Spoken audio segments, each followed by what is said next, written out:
Mukunda jewels లో అక్షయ తృతీయ సందర్భంగా 1 gram gold కొనుగోలుపై 1 గ్రామ్ సిల్వర్ ఉచితం. ఏప్రిల్ 29 నుంచి మే 24 వరకు మాత్రమే.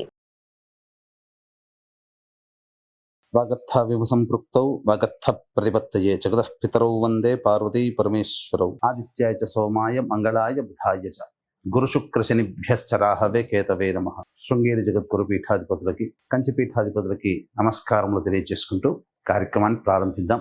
ద్వాదశ రాశుల వారికి మే 1వ తారీఖు నుంచి 15వ తారీఖు వరకు ఎలా ఉండబోతుంది, ఏ రోజుల్లో ఎటువంటి ఇబ్బందులు ఉంటాయి, అలాగే ఏ రోజుల్లో ఖర్చులు ఎక్కువగా ఉంటాయి, ఆదాయం ఎక్కువగా ఉంటుంది, ఎటువంటి నియమాలు పాటించాలి అనేటువంటి విషయాల గురించి క్లుప్తంగా తెలియజేసుకునే ప్రయత్నం చేద్దాం.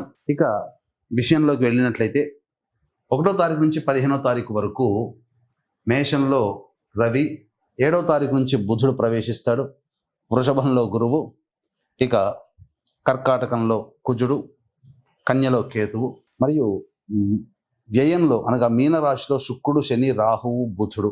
బుధుడు 6వ తారీఖు వరకు ఉంటాడు, 7వ తారీఖు నుంచి మేషరాశిలోకి ప్రవేశించేస్తాడు. వెరసి చూసుకున్నట్లయితే ఈ 15వ తారీఖు వరకు ఒక డెడ్ లైన్గా చెప్పవచ్చు.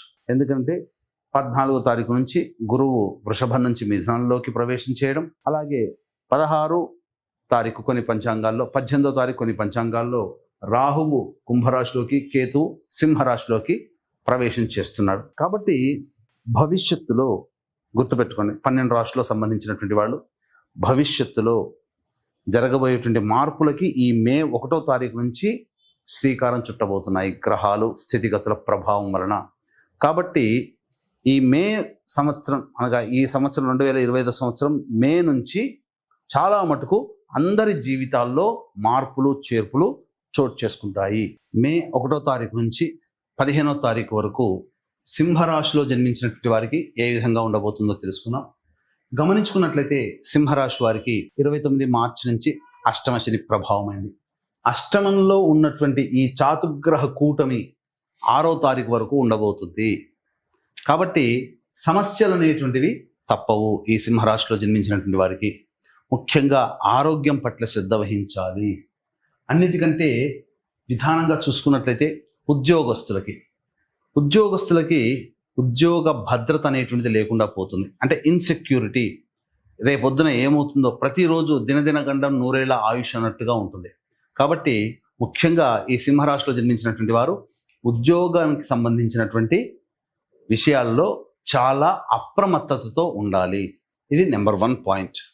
ఇక గురుగ్రహ ప్రభావం సంపూర్ణంగా అనుకూలంగా ఉండడం, దశమ గురువు ఏమవుతుంది, బాధ్యతలు ఎక్కువగా ఉంటాయి. ఈ కారణం చేత అంటే ఏంటి రెస్పాన్సిబిలిటీస్ అంటే, మీరు మామూలుగా ఏదైనా ఉద్యోగంలో ఉన్నప్పుడు మామూలు రొటీన్ జాబ్ లైఫ్లోనే మీకు ఎక్స్ట్రా రెస్పాన్సిబిలిటీస్ రావడం వల్ల, ఆదాయం లేకపోగా బాధ్యతలు పెరగడం వల్ల శారీరక శ్రమ, మానసిక ఒత్తిడి పెరుగుతుంది.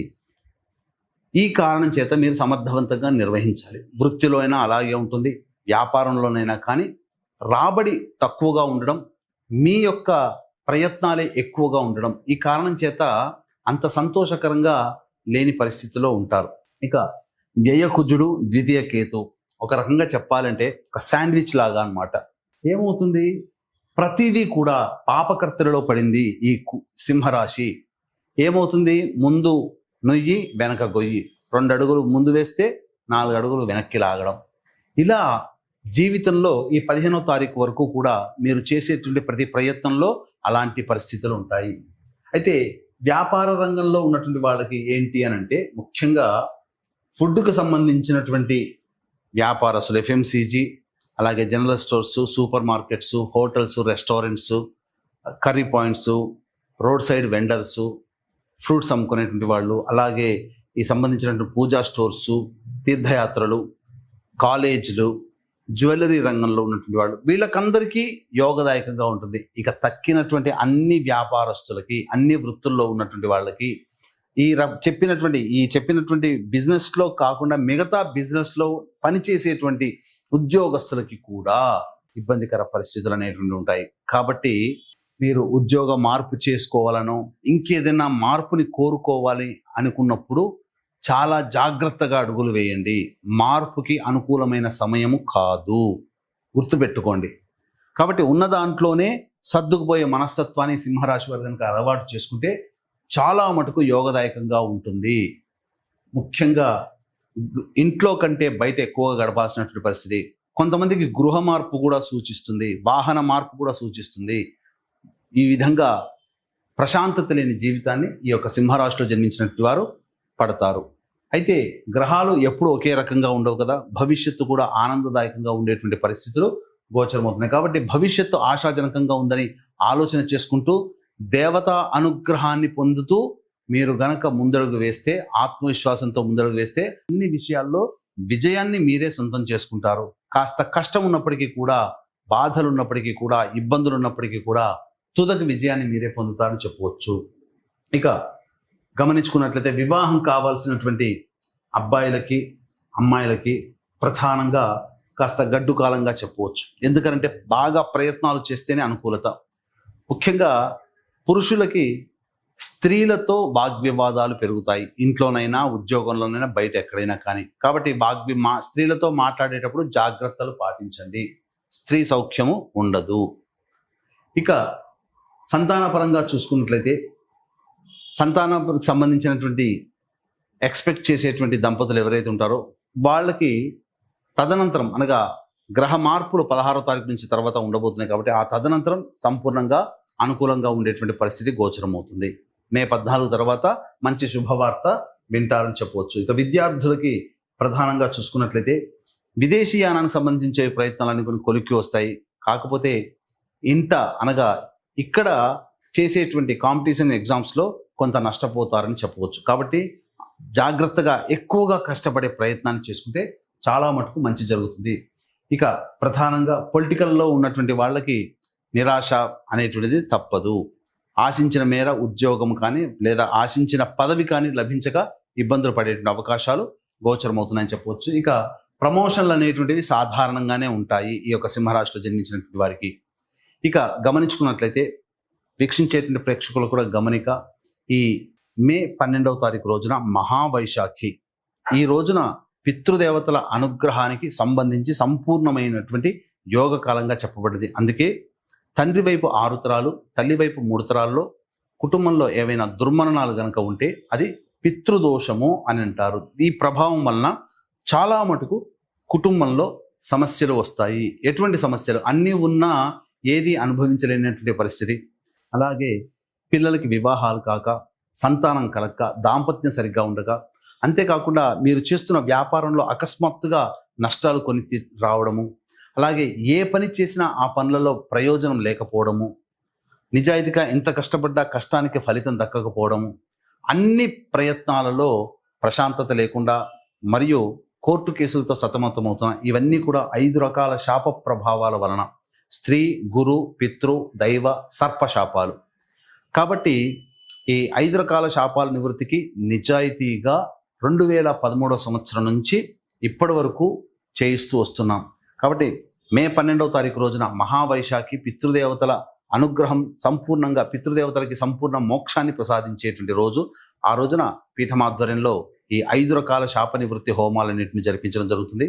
ప్రతి వృత్తిలో మంచి చెడు ఉన్నట్టుగానే ఇప్పుడు ఏదైనా ఉన్న 27 నక్షత్రాల్లో ఒక 7 నక్షత్రాలు జనన దోషాలు, అంటే ఆ నక్షత్రాల్లో జన్మిస్తే దోషాలు మనకు అనాదిగా శాస్త్ర ప్రకారం వస్తున్నటువంటిది. కానీ ఈ మధ్య కొత్తగా ఉన్న ఈ 27 నక్షత్రాల్లోనే 19 నక్షత్రాలలో ఉన్నాయి. మొత్తం 19 నక్షత్రాల్లో కనుక పుడితే అది స్త్రీ శాపము, పితృశాపాలుగా చెబుతూ జనాల్ని మభ్య పెడుతున్నారు. దీనికి తోడు ఈ యొక్క ప్రజల్ని మభ్యపెట్టి గుంపులుగా తీసుకొని పోయి ఒక 3 గంటలు 4 గంటలు జరగాల్సినటువంటి కార్యక్రమాన్ని తూతూ మంత్రంగా, నామమాత్రంగా, పురాణోక్తంగా గంట లేదా గంటంబావులో అసలు ఎటువంటి సంబంధించే పరిపూర్ణమైనటువంటి పూజా ద్రవ్యాలతో కాకుండా తూతూ మంత్రంగా శిక్షణ లేనటువంటి బ్రాహ్మణుల చేత ఈ కార్యక్రమాన్ని చేయిస్తున్నారు. కాబట్టి అటువంటి నక్షత్రాల్లో పుడితే దోషమని చెప్పిన చోట, ఈ గంటంబావులో పనిచేసే చోట చేయించుకోకండి, నిలదీయండి. ఎందుకనంటే సరైనటువంటి విధానము కాదు. మోసం చేసేవాడున్నా మోసపోకుండా ఉండడమే మన బాధ్యత. కాబట్టి చక్కగా ఇటువంటి విషయాలకి ఆకర్షితులు కాకుండా నిజాయితీగా చేయించేటువంటి వ్యక్తుల దగ్గర చేయించుకోండి. ఇక గమనించుకున్నట్లయితే ఈ యొక్క సింహరాశిలో జన్మించినటువంటి మహిళలకి ప్రధానంగా అదనపు బాధ్యతలు పెరుగుతాయి. అంతేకాకుండా ఇప్పటి వరకు మీకు సంబంధించి కుటుంబంలో విలువ ఇవ్వని వాళ్ళు కొత్తగా విలువ ఇస్తారు. మీ యొక్క కష్టాన్ని మీ కుటుంబ సభ్యులు గుర్తిస్తారు, బంధువులు గుర్తిస్తారు. కానీ ఏం ప్రయోజనం? ఫలితము లేనటువంటి గౌరవ మర్యాదలు, బాధ్యతలు ఉంటాయి. ఎంత పని చేసినా ఇంకా చేయలేదు, మాకు ఇంకా తృప్తి లేదు అన్నటువంటి బంధువులు వీళ్ళ మధ్యనే జీవించాల్సినటువంటి పరిస్థితి వస్తుంది.